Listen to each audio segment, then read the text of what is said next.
Welcome to Weber Gallagher University, Weber Gallagher's series of educational programs. This is our commercial transportation webinar series. I'm Scott Burmack, and I'm presenting today with Robert Suarez, and we're here in the Philadelphia office. If you'd like to view this webinar again, share it with others, or see our WG University programs, please visit the Weber Gallagher website, www.wglaw.com, and you'll find copies of this presentation and others under the Weber Gallagher University page.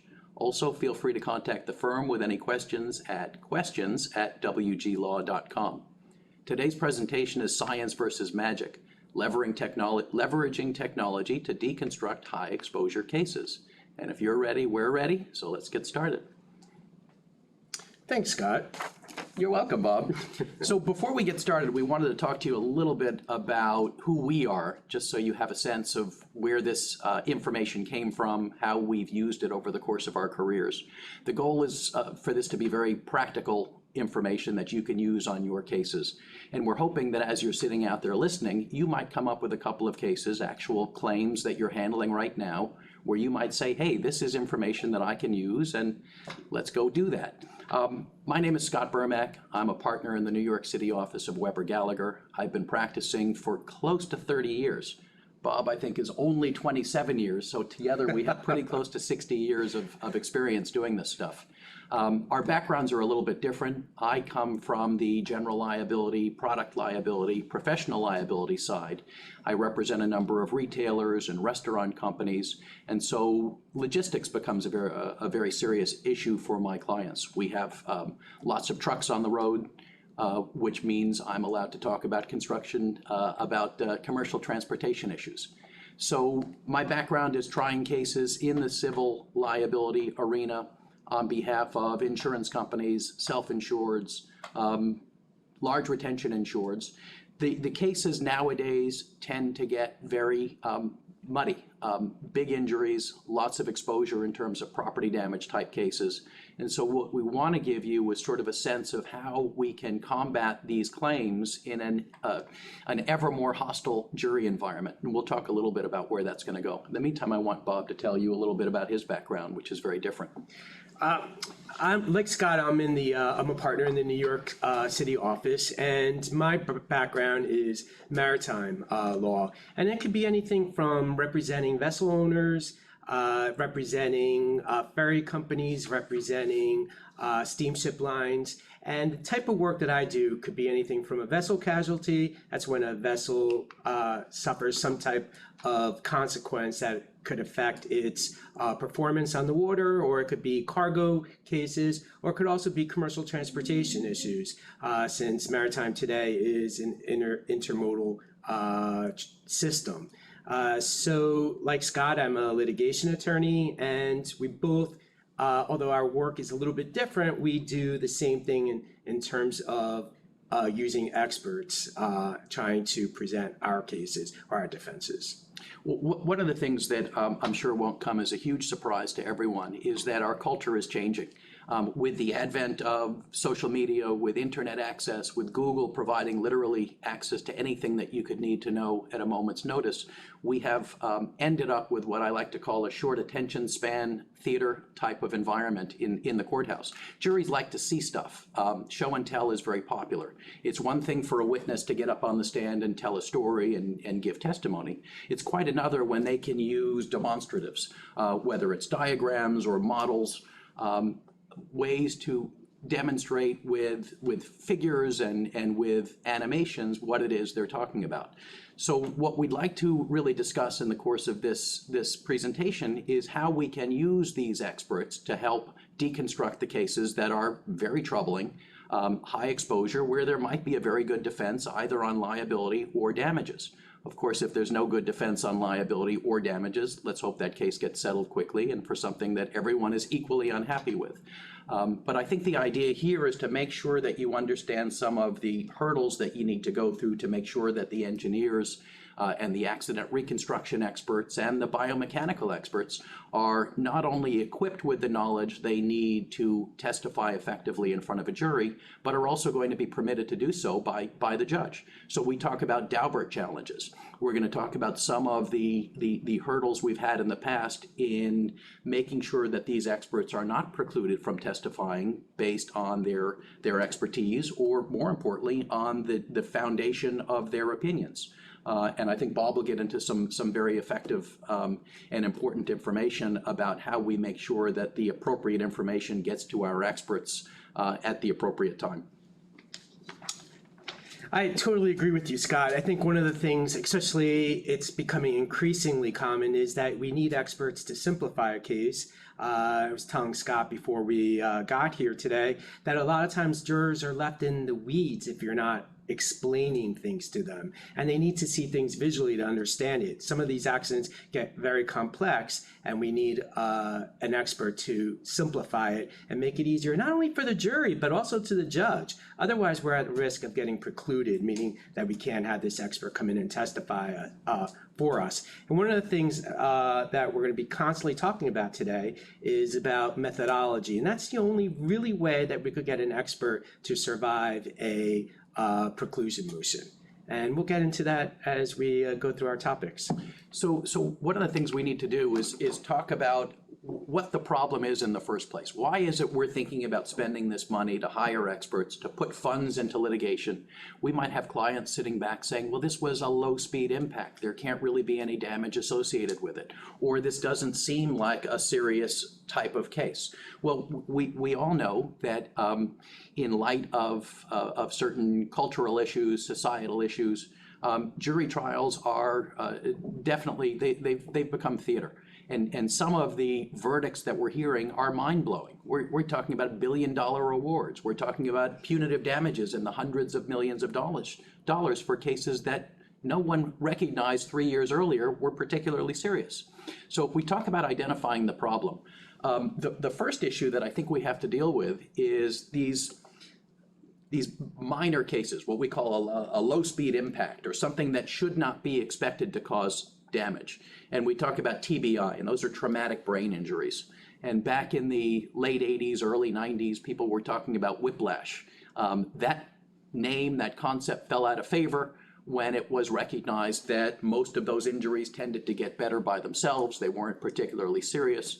The new thing we're dealing with in these traumatic brain injury cases is basically a network of experts, whether they're neuropsychologists or cognitive study experts, who are evaluating plaintiffs after an accident happens and coming to the conclusion that there is some deficit now. Now, what's very interesting from the perspective of a defense attorney is I'm not sure how these people that didn't meet the plaintiff the day before the accident have come to the conclusion that he now has diminished executive skills or diminished ability to participate in some activities that he used to do prior. But when TBIs are claimed in the early parts of a litigation, the flags have to go. Have to be set out, bells have to be rung, alarms go off, and we have to make sure that our defense is tailored to identifying whether there really was the type of accident, the type of impact that could have caused a brain injury, and whether this brain injury actually exists and whether it has any particular sequelae. Experts will tell you that most brain injuries, and I think it's 95%, are better within a year, yet the small percentage all tend to be litigants. So there are concepts like secondary gain, this idea that someone has an incentive to lie or to exaggerate because if they do so effectively, they get more money. We're up against that, which might or might not be something that is conscious on the part of the plaintiff. We will imagine it is conscious on the part of their treatment providers. However, whether a plaintiff thinks he's brain damaged or actually is brain damaged tends to be a nuance that's lost on a jury. So if you can look at these cases and basically do your studies, do your evaluations, and make sure that your experts are well qualified, are able to withstand the rigors of cross-examination, and can get in front of a jury and tell a coherent story about why this particular accident could not have caused any real injury to this plaintiff's brain, then we are not just left there saying, well, I know you claim that you are having trouble thinking, which of course is a very difficult thing to prove objectively, but we can show them why whatever issues they're going through had nothing to do with this particular accident, might in fact be an underlying issue, something unrelated to the accident, or could be made up out of whole cloth. But with these experts and with the opportunity to go through some of the testing and other scientific methodologies with them, not only can the lawyers become more skilled at handling these cases, but we can help teach the jury what it is that they need to know about traumatic brain injuries, how they affect a person, and why not they might have been associated with this accident. TBIs, you want to say anything about that? I can't agree anymore with you that lately it's just that's an injury that you're seeing on a recurrent basis, especially in a commercial trucking context. So the only thing I have to stress is that you have to engage experts early, and you have to do an adequate review of the particular expert you're going to use. So one of the themes here that you're going to be hearing from us constantly is engaging with your experts. Find out from the people that you're going to use first, who else should I use? For instance, in the TBI, identify a qualified, competent neuropsych, and from there, find out who an appropriate neurologist would be to continue with the examinations. I can't stress that more. And TBIs aren't the only potential big verdict claims. We have herniated disc cases that, 10, 15 years ago, we were more worried about trying to determine whether they're degenerative versus traumatic. Now it seems that everyone's going to claim that whatever existed the day before the accident was asymptomatic, wasn't causing any problems, and now suddenly it was exacerbated. So that eggshell plaintiff is potentially a problem. We have to deal with many doctors and treatment providers out there who are quite willing to do ACDFs, anterior cervical discectomy and fusions. They used to do those with big open incisions. Now they can do them for the most part arthroscopically. They can be done on an ambulatory basis, but still fusion surgery can be a big deal. We're seeing them more and more often on these cases, and they take what could be a low-speed impact, small value case and could bump it into the high seven figures. So we have to take those seriously. We have to talk to our clients about whether this is a case that has the potential to blow up based upon the underlying facts, based upon the allegations that are being made. RSD, reflex sympathetic dystrophy, which is not really called that anymore. It's been given a variety of names. I think it started out as causalgia in the Civil War, and now they call it chronic regional pain syndrome. Whatever it is, it tends to involve pain on the right side that results from a trauma to the left side. And there are physicians out there that are really skilled in identifying and in fact treating this condition, which does not exist nearly as much as one would think if they were living in the courthouse. But again, these are situations that make what clients might think are ordinary run-of-the-mill low-value cases into higher exposure cases. And that the point is that justifies consideration of hiring an expert early. The next issue is the reptile theory, which is talked about very often nowadays. And for those of you who are not familiar with it, it was basically a theory put out by a number of plaintiff lawyers, or a couple of plaintiffs' lawyers, who wrote a book about how you can summon the passions of a jury by basically getting them to fear for their own safety. You can tell when plaintiffs are doing it based upon the manner in which they question defense witnesses. You can tell when they intend to introduce some of these theories of safety and protecting the good and well-being of the community at the expense of corporate profits. But this is another scenario where ordinary value cases are now suddenly worth potentially worth $5 million, $50 million, $500 million. We have to watch out for the reptile. Definitely. I've seen cases that it's a very minor injury, and with a skilled plaintiff's attorney, they're able to inject this theory into a case, and that would just blow up the potential jury verdict. So always be mindful of that, and you need to protect against it from the beginning of the case. So we talk about setting reserves because, again, I want the clients out there thinking about Total exposure being not only what you're going to pay to indemnify a case, but what you're going to pay to defend a case. And when you're setting those reserves, should you be considering these $500 million verdicts or these $50 million verdicts for what should be a $1 or $2 million case? And the answer is outliers are outliers for a reason. We can't ignore them completely. They do have to be considered, but I think in terms of the averages, we still have, I mean, using your trusted counsel, you should have a very good sense of what cases are worth in a particular jurisdiction at a particular time in the life of our country. So what is this case worth now in 2019 might be very different than what it was worth in 2018 or 2017. There are hot button issues. There are things going on in society that are creating hostility towards corporations, hostility towards defendants in some of these cases. And so we need clients to be mindful of that, again, to consider whether hiring an expert is something that they should be doing. That's something you're thinking about the entire time of your case too, because as in the beginning you may get a case and you see the alleged injury and it may be nothing, but it may just all of a sudden start gaining some type of momentum in which you have to, based on what you're getting during through your investigation or through discovery, you have to adjust it accordingly, and you always be mindful of that. So using science as a sword. So basically, I've handled some cases where, as an example, we have a plaintiff's lawyer who was not concerned that an accident sequence was not repeatable.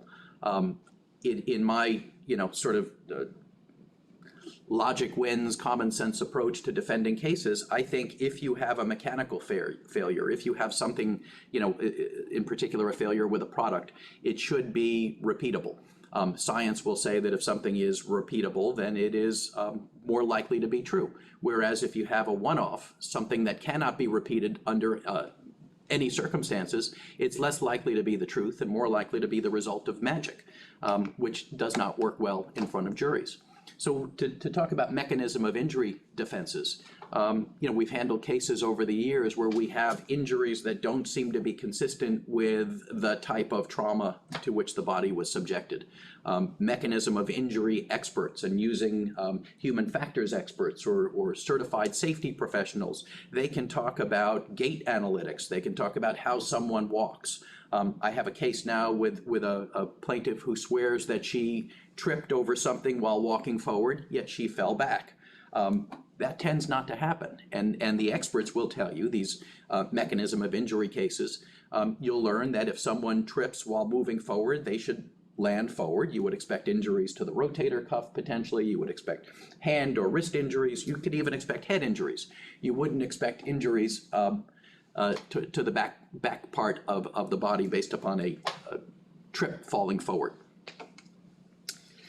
That's something that just comes up constantly, and you always have to be aware of it. I've had cases in which a trucker is alleging some type of herniated disc that led to fusion surgery based on a jostling claim, meaning that when cargo is loaded onto his trailer, it was loaded too quickly or too suddenly that jostled his tractor, and then we would have to get the appropriate experts to say that this is not possible the way that the accident happened. And we'll be talking about that later, but we're using all our building blocks, everything that we could find, and sometimes there's video that would help you and it would assist the expert in helping you establish that that's not the case. And that just goes back to that methodology that we're constantly always talking about. So when we're looking to deconstruct these cases, sometimes we come up with this issue of whether a particular injury, and really it holds true with spinal type injuries, whether it's herniated discs or bulging discs. You hear about stenosis, you hear about osteophytes, you hear about things that take some time to be to form, and the allegation is that you caused this injury.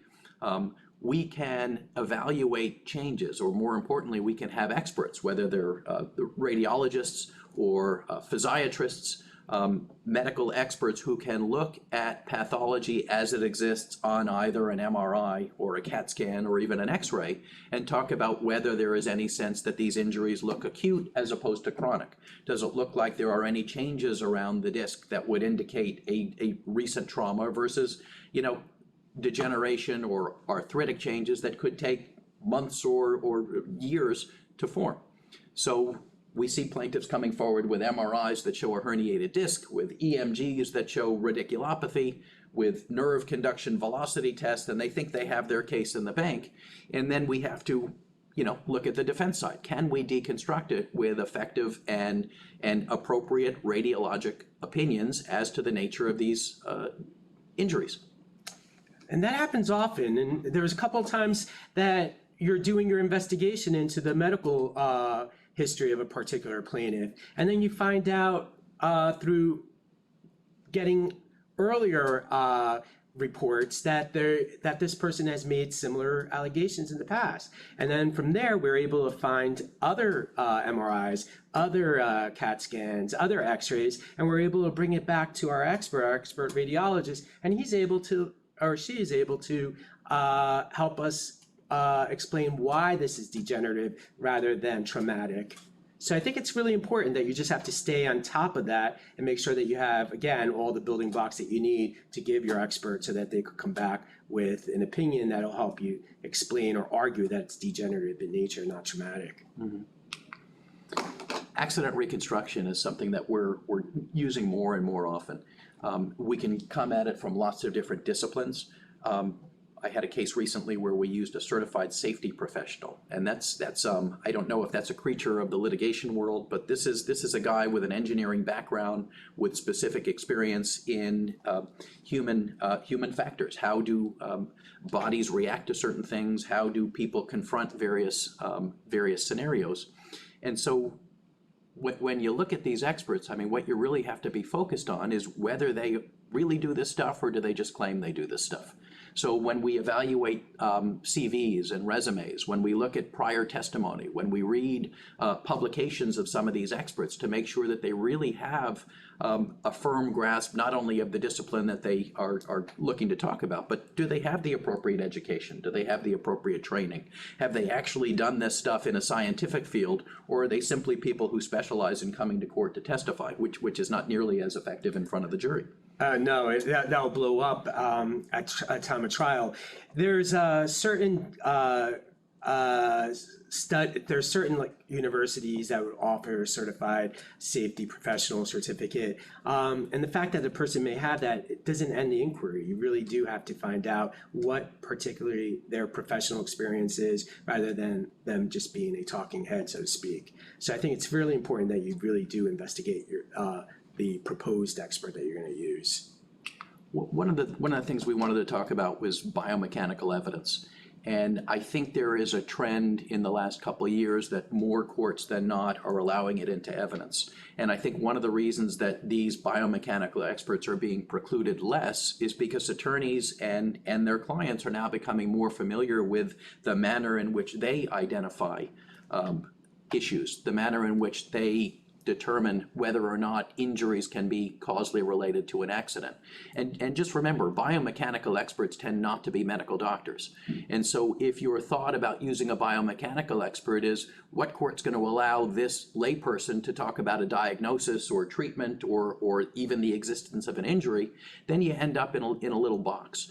I think if you can take it outside of that concept and remember that what a biomechanical expert is really doing is he is using engineering principles on human tissue, right? So if we have a physical object, whether it's a bone, whether it's a ligament, whether it's cartilage, that tissue tends to react to stimulus in a reliable and predictable way. So when these biomechanical experts can take their training and use it to evaluate, if you have a crash at different speeds, they can examine the G-forces, they can examine the forces that are applied to various parts of the body, and based upon their education and training and what's available in the medical literature, what's well understood about this tissue, they can talk about whether a 5 mile per hour change in direction can cause any serious change to a disc.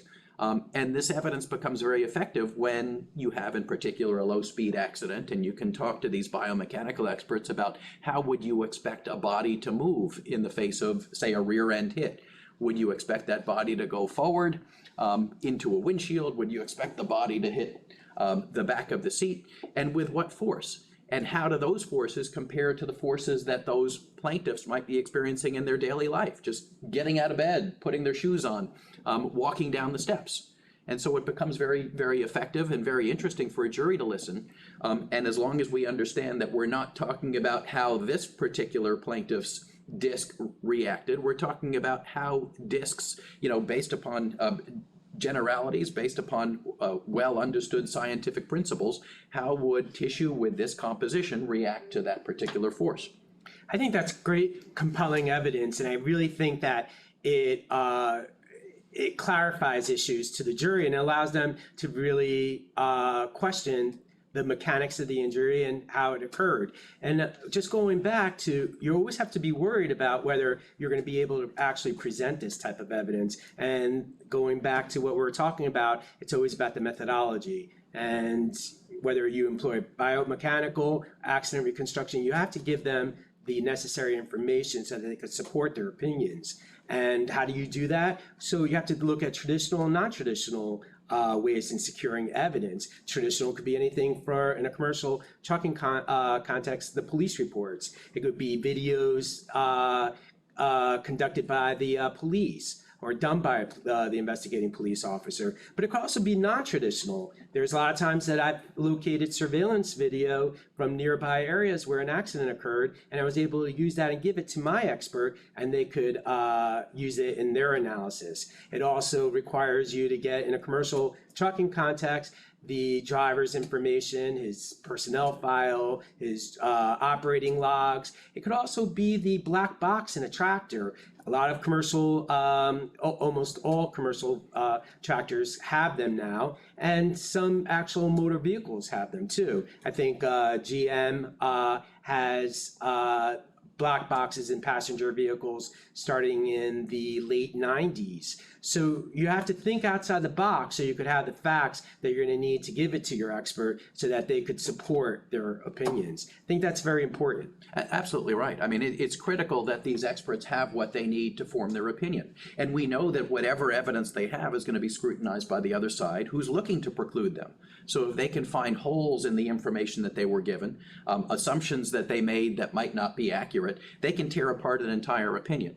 So obviously your expert is not there at the time of the accident or the incident, but we've come up with some technologies that, basically create the next best thing. One of my favorite new technologies is this 3D laser imaging. And I don't know if you've used that, but we've used it to great effect. Where back in the day, maybe 10, 15 years ago, we would send an investigator into it. And even if we get a call late at night about a tractor trailer accident, we can get out to the scene of the accident. Obviously, we can't see how the vehicles existed right before the accident, but you can see the remnants. You can see the crash patterns. You can see the dents. You can see the damage. You can also see various physical attributes of the site that might have played a role. Sight lines. Are there other obstructions? Was there construction taking place? Were there lights in the area that might have been distracting? And so one of the things that we like to do now in the appropriate case is to hire a company that gets out there and can use this 3D laser imaging device, which, unlike a guy who used to come by with a photograph and maybe take 100 or 200 pictures, these 3D laser imaging devices are really amazing.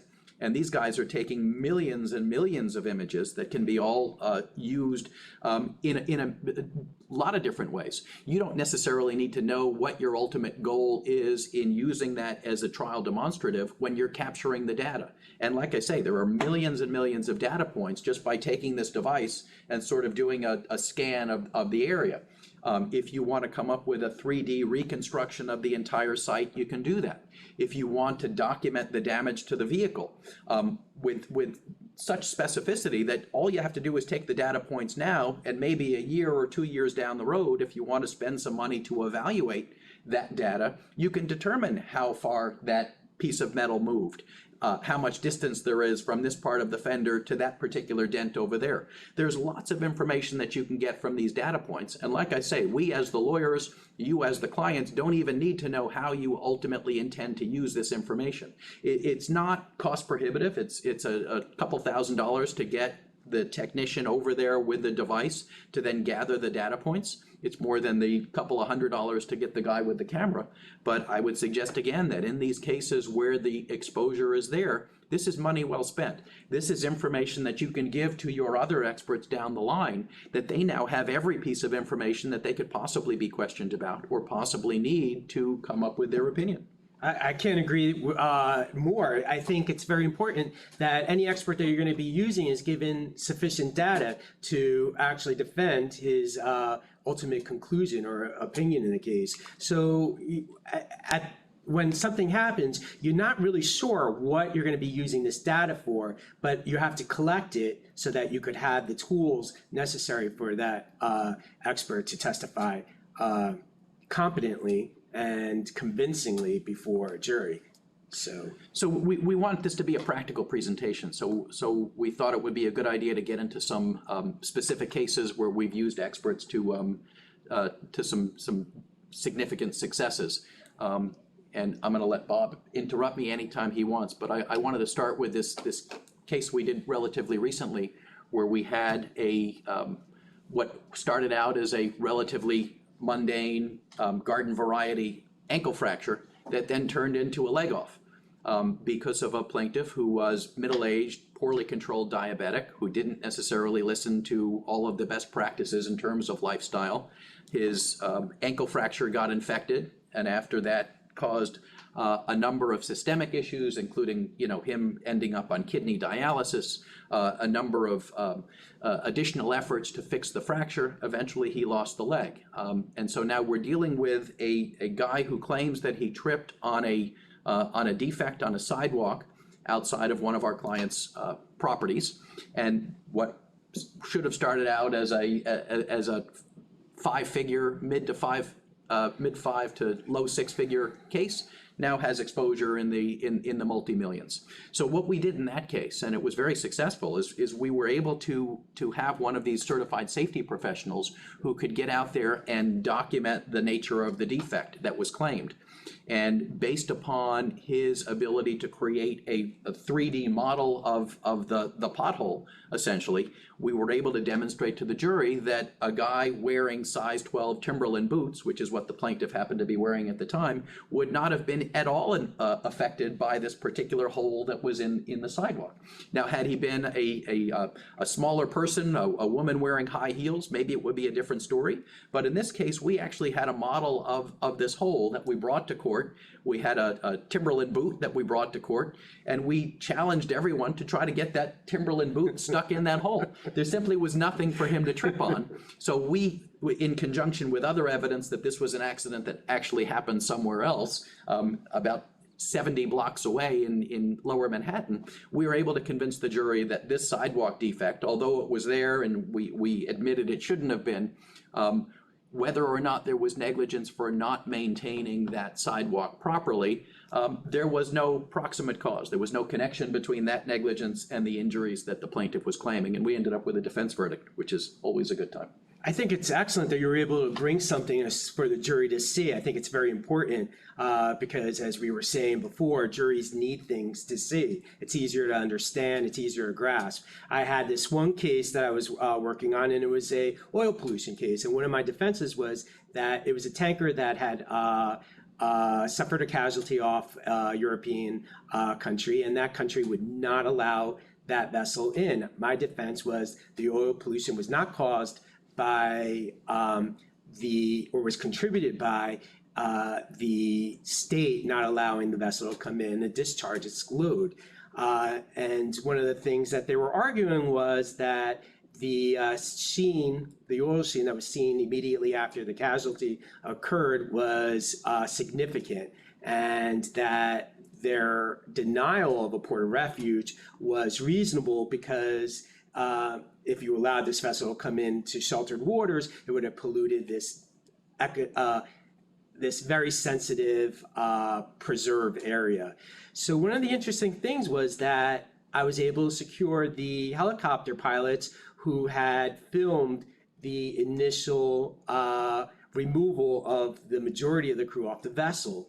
And using that and using my modeling expert, who suggested that I try something else. And that inquiry led to was this expert that was able to analyze sheen, and from that sheen, he's able to quantify the amount of oil that was discharged from the vessel. And from there, I was able to compare it to the amount of the oil readings that were done by the vessel crew right before they were lifted off of the vessel. So he was able to quantify the initial spill as only about 4,000 gallons. While that's significant, it wasn't anywhere near what the state was arguing was the initial spill that actually justified, or they were claiming to justify, their refusal to allow this vessel to enter its waters. That's great stuff. I know. That's using science to deconstruct these cases. This is good, reliable information that a jury should really feel persuaded by. And then what I was happy to find out later was that this same particular expert that I used has been used in subsequent spills, for instance, in the deep water spill that was a couple years ago. So it's fascinating because you see this technology being used and being advanced. I was happy to be on it from the very beginning. So we had another case recently where a case comes in the door and everyone questions, how could this have happened? Is this a slam dunk loser? Should we settle it today? And then when you get involved with some of the experts and they can rely upon their scientific experience and knowledge of how people react to certain circumstances, the defense ends up getting created around you. And the next example I want to talk about is this case we had where my client's driver was hit, unfortunately, fatally, hit a pedestrian in the middle of the roadway in what seemed like good lighting conditions, no obstructions in front of him, and yet the driver says, I never saw this guy. So we were able, in that case, clearly with a fatality, there was enough exposure there that the client authorized early investigation. So we did get out there with the 3D laser scanning. I did have an accident reconstructionist and a biomechanical engineer who were all very involved in this case. And what we were able to demonstrate through just 3D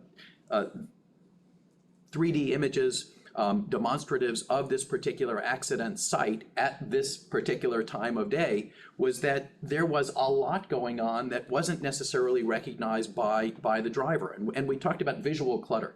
And by that I mean what we were able to establish was that as this truck is coming up a gently raising hill, he sees, first of all, it's about 5:30 in the afternoon. The sun is in that dangerous area where eyes had not yet begin to adjust to the darkness. There was sun sort of, so the sun is setting. This is the witching hour in terms of pedestrian knockdown accidents for lots of good reasons, including that, you have the sun along the horizon, which is making it very bright, but in the foreground it might be substantially darker. And well above, you've got a whole different story. So we had the natural lighting conditions creating that difficulty in seeing. We had a lot of buildings on either side that had their lights on, creating what we called this visual clutter. There was a lot going on in the area. We had a crest in the hill. We had a plaintiff who was wearing dark clothing. And ultimately, we established through this physical evidence that by the time this plaintiff was seeable, there simply was not enough time for the driver to react. And once again, the jury, they accepted the defense. They accepted that sometimes terrible things can happen, even though the driver was acting reasonably, driving within the speed limit, paying proper attention. The jury charge is that he has to see what's there to be seen. But we were able to establish that this guy was not even seeable until, split second before the accident happened. And so I think the science was really well received by the jury. I think they liked seeing, again, the show and tell. The demonstratives worked, the imaging of this visual clutter, and suddenly it became clear to them why something like this could happen, even though, a couple of years ago, everyone thought this was an avoidable accident. That's pretty interesting. I think that you need those types of expert, that type of testimony to come in and take a case that otherwise would have been undefensible, perhaps, to being defensible. I think it's very important. And I think that's where you have to start thinking out of the box sometimes when you're presented with these routine cases sometimes. What do you do when you have a low-speed case and you got two cars that end up hitting each other and each blaming the other? So we have a case like that where my client's truck is making a right turn. The plaintiff is in a car just to the right of the truck. They hit each other, low speed, of course, but the injuries are catastrophic if you believe the plaintiff's pleadings. And so in that case, we needed to hire experts who could get in there and visualize the damage, and based upon their measurements and based upon the patterns of the dents and the crushes, they can establish which car was passing the other when causing the damage. Through that, we were able to establish that we were actually staying still when the plaintiff ran into us, which is very different than what her testimony was, but obviously takes it from a case where we're the ones who hit someone who was minding her own business and was driving where she was supposed to, and we turned it into a scenario where we were waiting to make our turn and she hit us. So again, this is not testimony that is as persuasive when you have one driver saying you hit me versus the other driver saying no, you hit me. We have science and expertise getting up there and explaining to the jury why it simply could not have happened the way the plaintiff claims.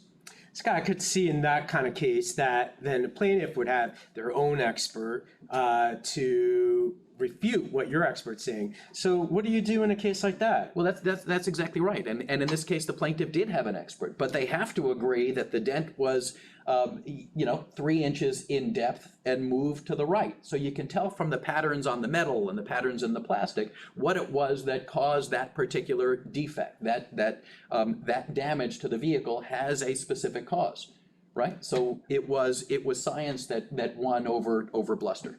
And I also think that you got to engage your expert early and anticipate that the other side will also get their expert, and engage that person and to think about how you could preclude their expert, why their expert's not using the methodology that's required to survive a preclusion motion. And it really has to be done early on in the case so that you could just argue before the court, no, my expert is correct and this is why. His opinion is supported by X, Y, Z. Their expert's incorrect. It's just basically a net opinion, and there's not sufficient facts to support his opinions. That's all right. If you have questions, you can send them to the email. Bob has some closing remarks for you. I certainly do. Well, I just wanted to thank everyone for attending our webinar, Science versus Magic, Leveraging Technology to Deconstruct High Exposure Cases. And if you'd like to learn more about this program and all the other programs offered by Weber Gallagher, please visit www.wglaw.com/WG-University. Thanks for attending. Thank you all.